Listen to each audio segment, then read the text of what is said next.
A grande maldição. Israel, o que luta, contende, debate com Deus. Gênesis 32, 28.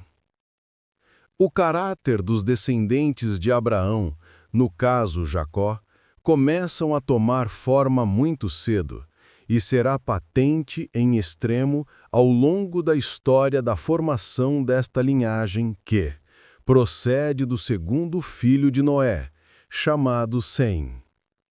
A irredutível mudança comportamental deste DNA fará com que o Jesus teofânico demonstre grandezas em manifestações sobrenaturais. Todavia, ao contrário do que pensam leitores e teólogos, não foi por tê-los por privilegiados e escolhidos para os céus, mas sim extrema e graciosa misericórdia no intuito de livrar esta terrível linhagem do inferno. Vejamos. Tudo começa a transparecer quando, no seu retorno, Jacó passa o ribeiro de Jaboque, Gênesis 32, 28. O que já estava realizando por ordem divina, Gênesis 31, 3.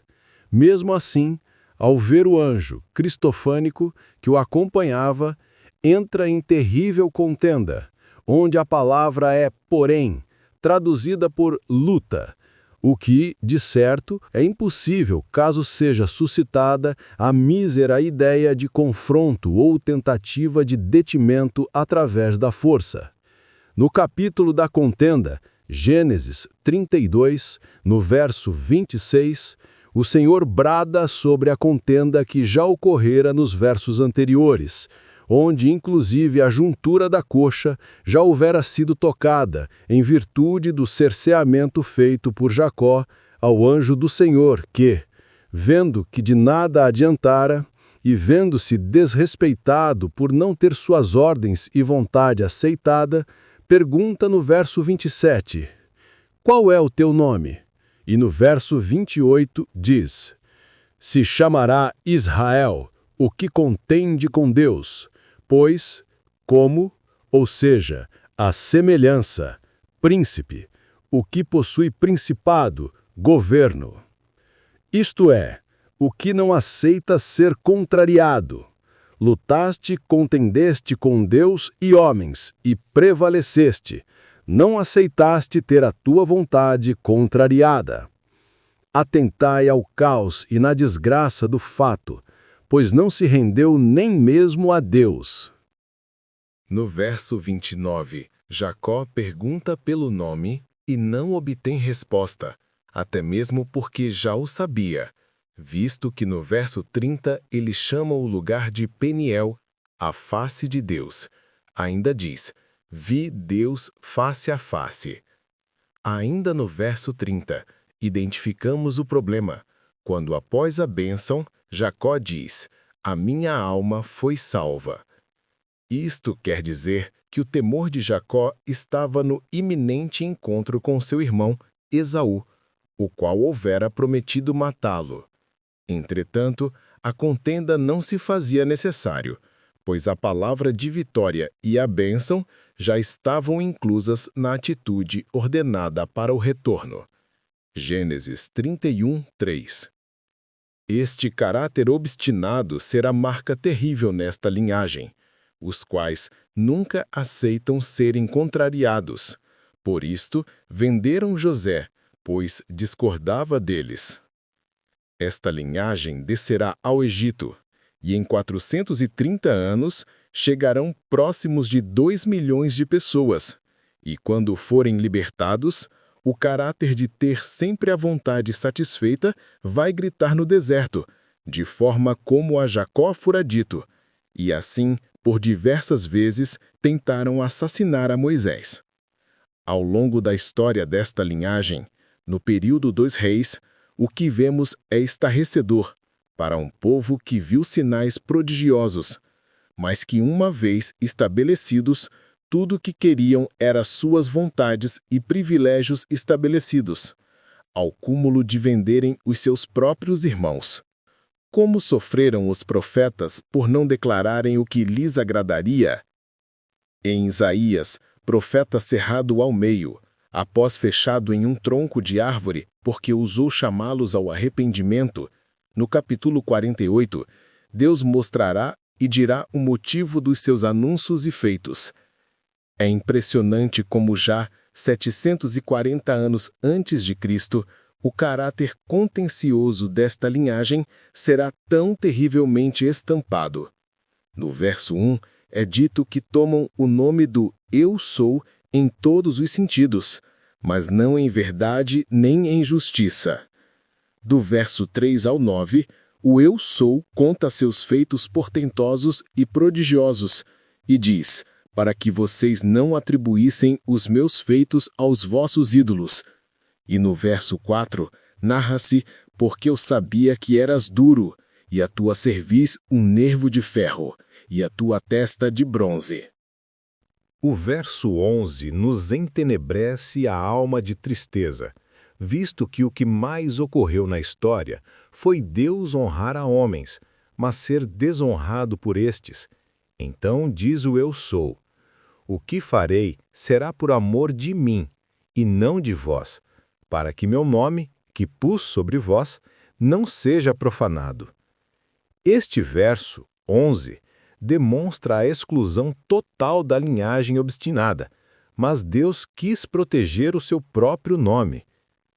No retorno ao verso 8, entendemos que todos os anúncios e feitos do grande Eu Sou se deram no intuito de livrar esta aleivosa linhagem e pérfido DNA, visto que, eis o texto, eu sabia que procederias perfidamente e que eras prevaricador desde o ventre.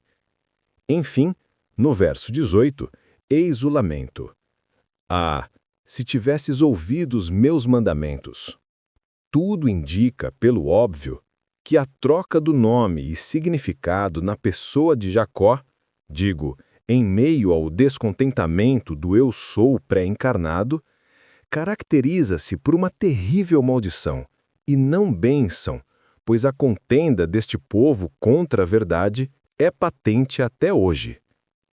Em breves pesquisas nos canais da internet, somos impressionados pelos achados, onde rabinos judaicos em completos transtornos emocionais vocifreram, blasfemam e esbravejam em palavras de baixíssimo calão sobre o nome, as obras e as chamadas igrejas evangélicas. São rabinos que puxam espadas físicas, dizendo que cristãos devem ser mortos e irem para junto de Jesus, que, segundo eles, os judeus, Jesus estaria em um inferno, mergulhado em um tonel de fezes. Pelo que observamos em 6.000 anos da história deste povo, a maldição, aquele que contende com Deus, somente será quebrada no novo mundo, após a vingança da grande tribulação. Não foi à toa que o Eu Sou amaldiçoou a figueira, símbolo da nação de Israel, e usou a expressão nunca mais nasça fruto, conforme Mateus 21:19. Ainda a parábola de Jotão em Juízes 9 e Abacuque 3:17, com estudo, nos confirmam a nomenclatura de Israel como figueira. Contudo, ainda temos a parábola registrada somente por Lucas 13, 6 ao 9, onde o certo homem é o Eu Sou, o próprio Cristo, o executor, o Verbo. A figueira representa, especificada em essência, o ministério sacerdotal, plantado na vinha, que é a cidade de Jerusalém. Observação: ninguém sabe, mas a representação do sacerdócio não poderia vir de um lugar físico qualquer, mas somente de uma área geográfica estabelecida por Deus. E acredite, isto permanece até hoje. O vinhateiro é o Espírito Santo, o intercessor perante Cristo. Estes 3 anos de busca por fruto inutilmente representam 3.000 anos, estes contados desde a saída do Egito, pois o Pentateuco data da escrita de 1.400 anos antes de Cristo. Porém, 400 anos são chamados de intertestamentário, ou silêncio de Deus, onde Deus não se deixou sem testemunho. Todavia, não levantou comunicadores da sua palavra. Destarte, ativamente, desde o Egito temos 1.000 anos, e após Cristo mais 2.000. Assim sendo, temos os 3 anos simbólicos transformados em 3.000 anos dados como misericórdia à linhagem, ao DNA judaico. Todavia, este tempo não foi aproveitado em praticamente nada, e agora, no 3º milênio do cristianismo, isto é, o 4º ano de misericórdia da figueira, a mesma será completamente exterminada em suas concepções espirituais, restando apenas o livramento do remanescente para que se cumpra a promessa feita a Abraão, o amigo de Deus, mas definitivamente todo o reino sacerdotal seria completamente removido. Mateus 21, 43.